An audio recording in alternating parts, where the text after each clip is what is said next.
What's going on, everybody? If you're watching this video, congratulations, you made it through SEER school and you finally get to fly a helicopter. So in this video, we're going to finally start Common Core, and we're going to cover ground school to P1, and we're going to cut it off at P2. So, rough, might as well say month of SEER school, and now you're getting ready to start Common Core. Common Core is going to be where you learn everything about flying a helicopter. You're going to go from zero experience at all to when you leave Common Core, you're going to be flying a helicopter pretty good. You're going to have a little over 100 hours, give or take. Don't quote me on that, but should be around 100 hours. And you're going to be pretty confident when it comes to flying a helicopter after Common Core. Now, starting out, of course, just as you would expect, it's going to be challenging. Now, going through Common Core for me is a real struggle. I wouldn't consider myself a natural aviator. It took a lot of practice for me to be able to fly a helicopter. Not only that, I like to consider myself a little bit of a knuckle dragger. So I studied really hard in order to be able to pass my exams. So most of you watching this video are probably a lot smarter than me, though. So you'll still have to study and everything, but hopefully not quite as hard as I did.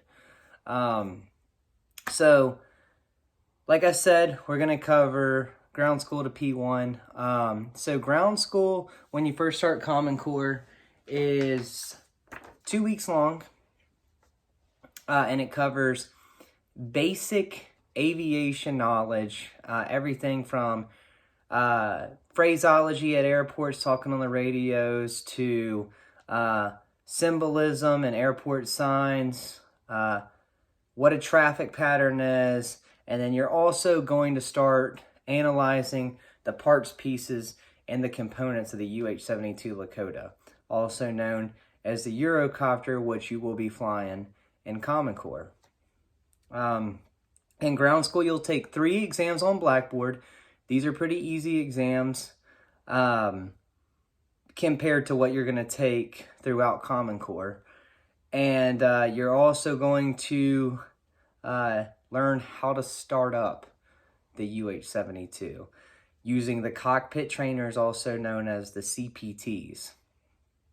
And then that's ground school. And then you move into your academic knowledge of P1 and you start going to flight line.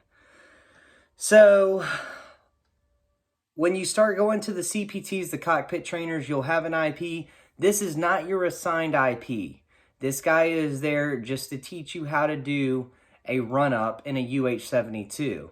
And that's going down the checklist and doing the startup procedures from start to finish, where you can actually air taxi and take off from Cairns Army Airfield.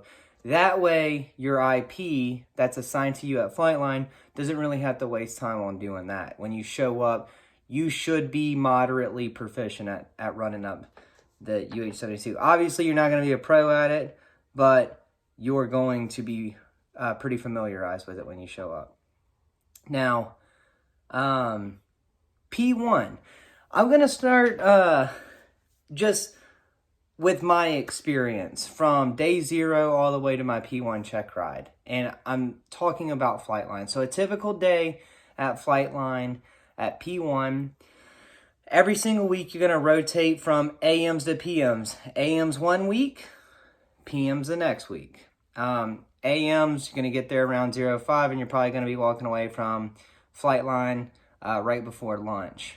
PMs, you're going to get there probably 10, and you'll be walking away before 4 o'clock, definitely before 5. And when you're on AM Flightline, you have PM academics. When you're on PM Flightline, you have AM academics. So in Common Core, you're doing both academics and Flightline. I'm a Black Hawk pilot. Fortunately, when I got into Black Hawks, all academics were front-loaded, and you did nothing but flight line for the last 3 or 4 months of Blackhawks.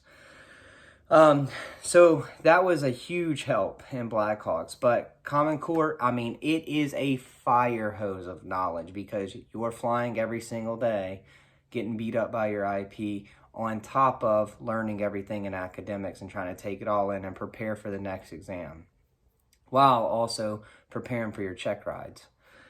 So typical day, we're going to go with the AM flight line. So you'll get there around 4:40.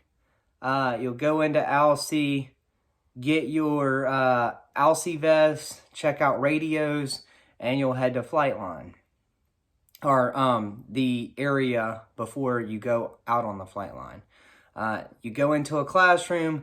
There's going to be several IPs at a table. It's going to be 2 students per 1 IP, and then the flight commander will be at the very front of the room. You'll do safety comment. Somebody from your class will brief safety comment, and then somebody from your class will read the weather, and then you'll do daily questions. Now, daily questions, if any of you guys have friends that have been through flight school, I'm sure you guys have all heard of daily questions. Daily questions can be anything from 5 questions to 20 questions that are done the night before for homework, and then you go over them by memory at flight line as the flight commander calls upon people randomly. You stand up, and then you give the question and the reference where you got it from, all from memory, not looking at your daily questions where you wrote it down at. And if you get it wrong, it could be a little bit of an embarrassing situation, depending on your flight commander. Actually, ours was really cool. He's retired now. Never really gave us too hard of a time. Obviously, there's a little bit of laughing that goes on if you get a question wrong. But I've heard way worse stories than what I got. A little bit of berating and a little bit of roasting, shall you say, if you got it wrong.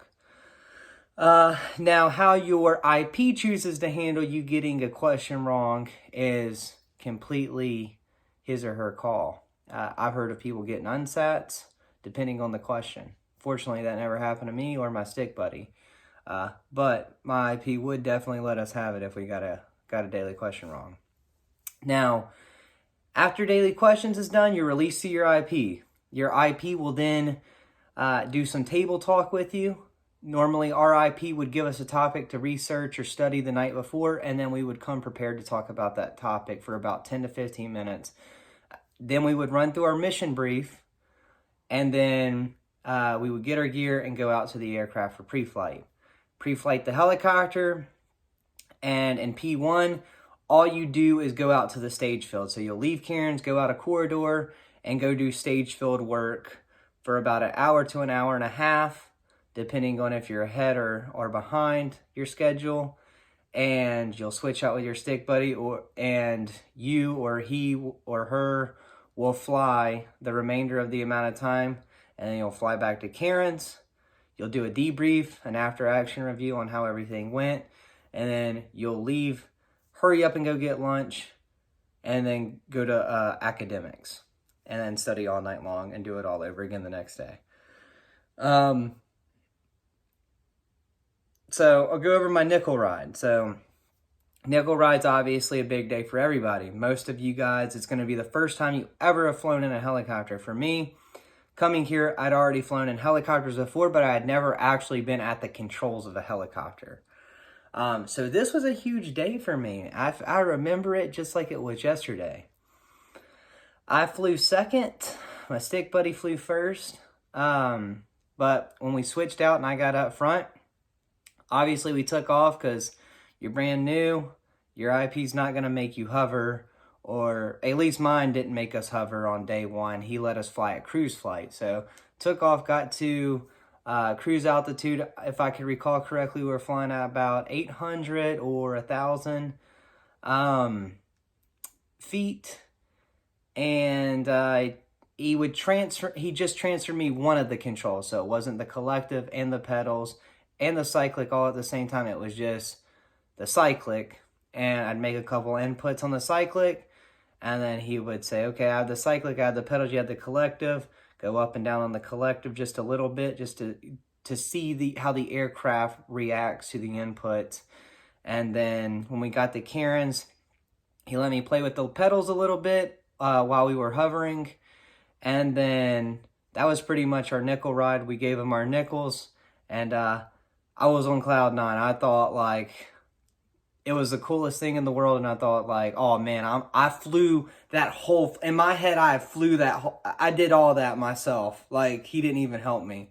And in reality, that was not flying at all. But it didn't matter, because at that time it was just so cool. You had just literally were at the control of an aircraft flying. And you had finally made it to this point after all of this work, after the flight physical you had to go through, the SIF test you had to go through, the SEER training that you had to do, and most of you guys have gone through WOBIC and WOX and BOLIC and all of that, and you finally have got to sit at the controls of an aircraft and control an aircraft. It was a huge day, and it's going to be a huge day for all of you. So, enough of that. So we'll go through what was challenging for me in P1. So hovering was pretty challenging, just like it is for everyone, I think. But you get the hang of it. I mean, obviously P1 was a long time ago for me, but I think I picked up hovering moderately quick. I think after about 2 weeks, I think I was within standard, as an IP would say. I was within standard after about 2 weeks. Now, all you're going to do in P1 is fly out to the stage field and practice your maneuver that you're going to get graded on in your check ride.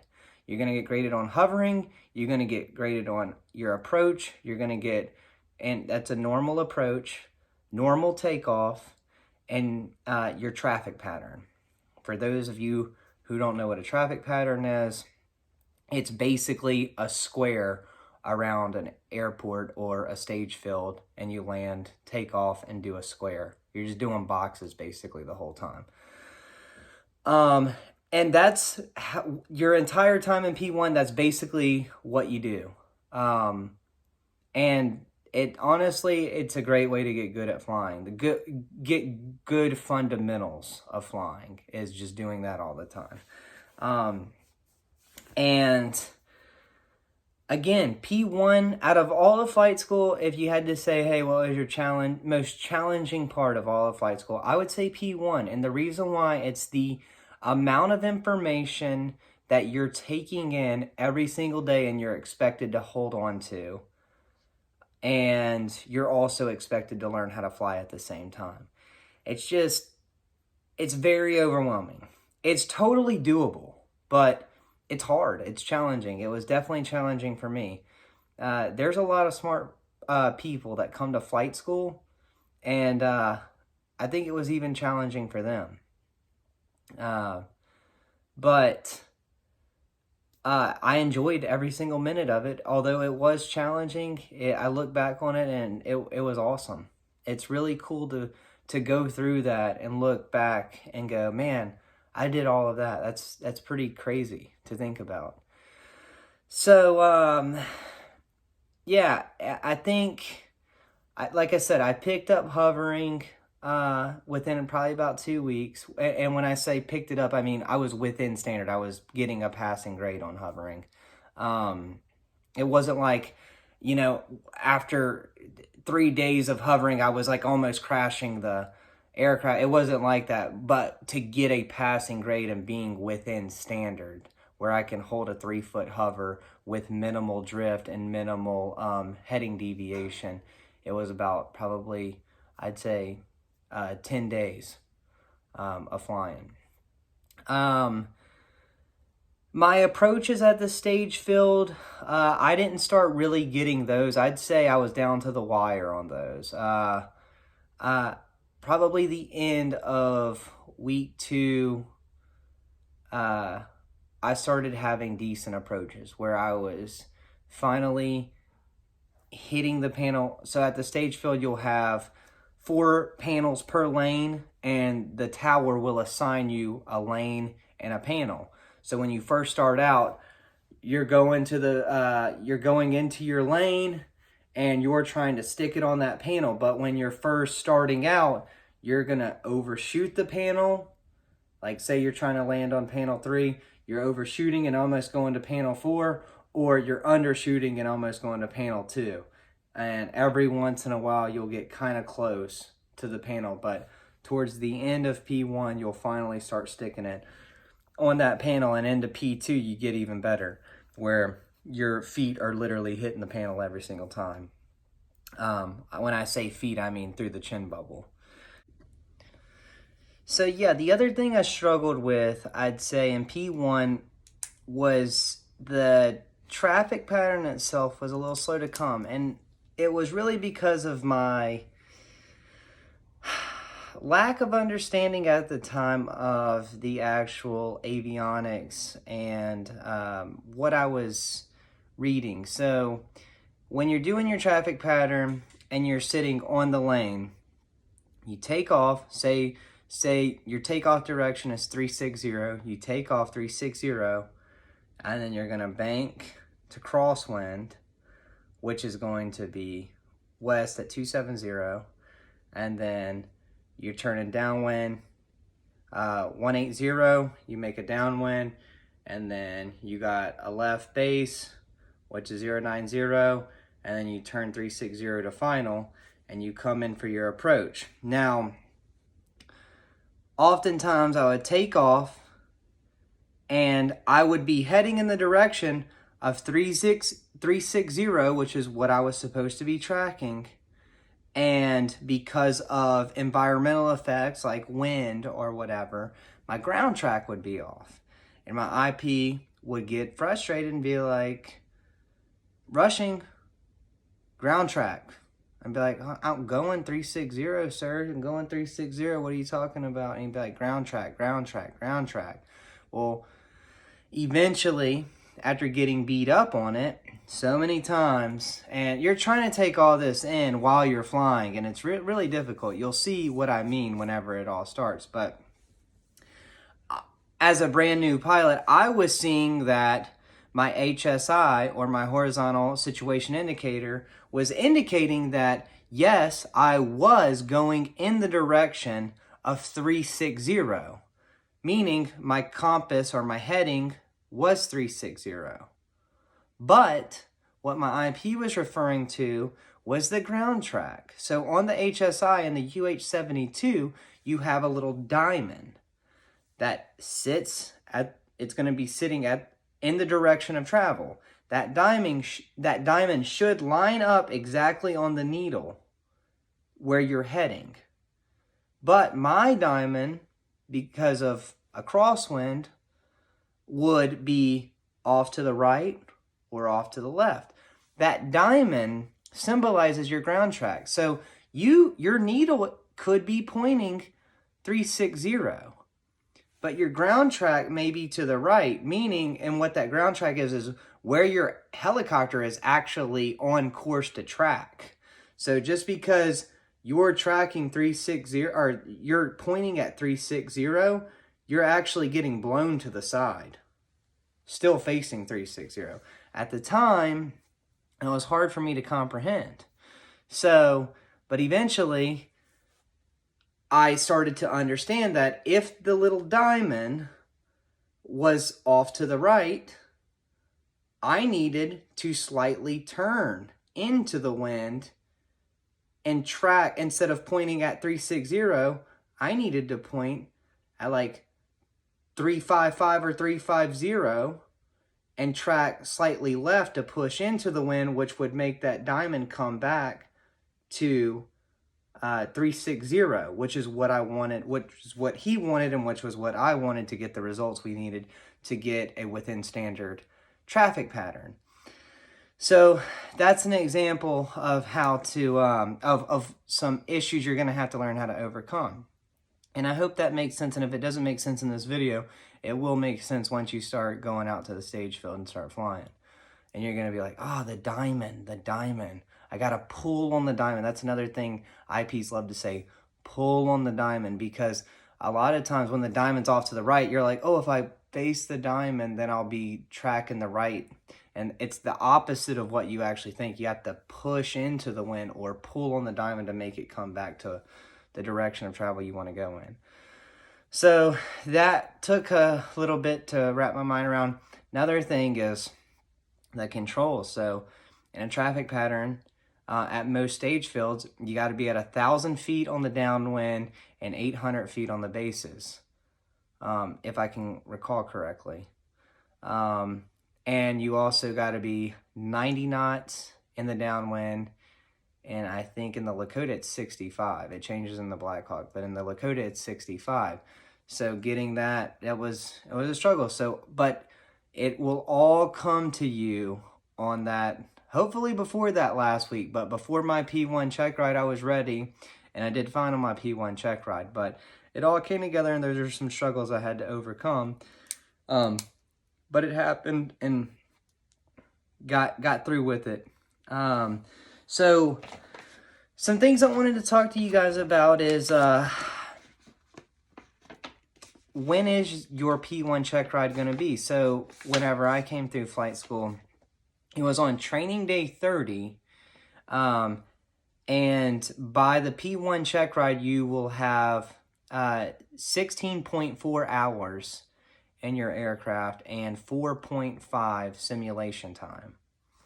I'm not going to bore you guys to death and go over every single thing you are going to be graded on the P1 check ride.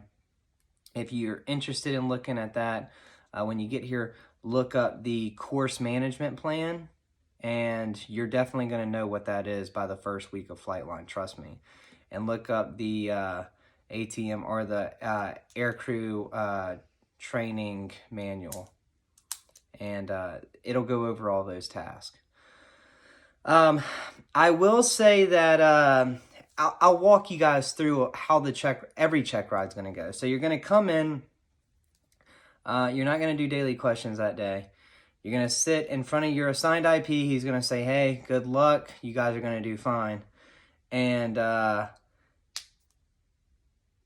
IPs are going to swap, and you're going to get a different IP.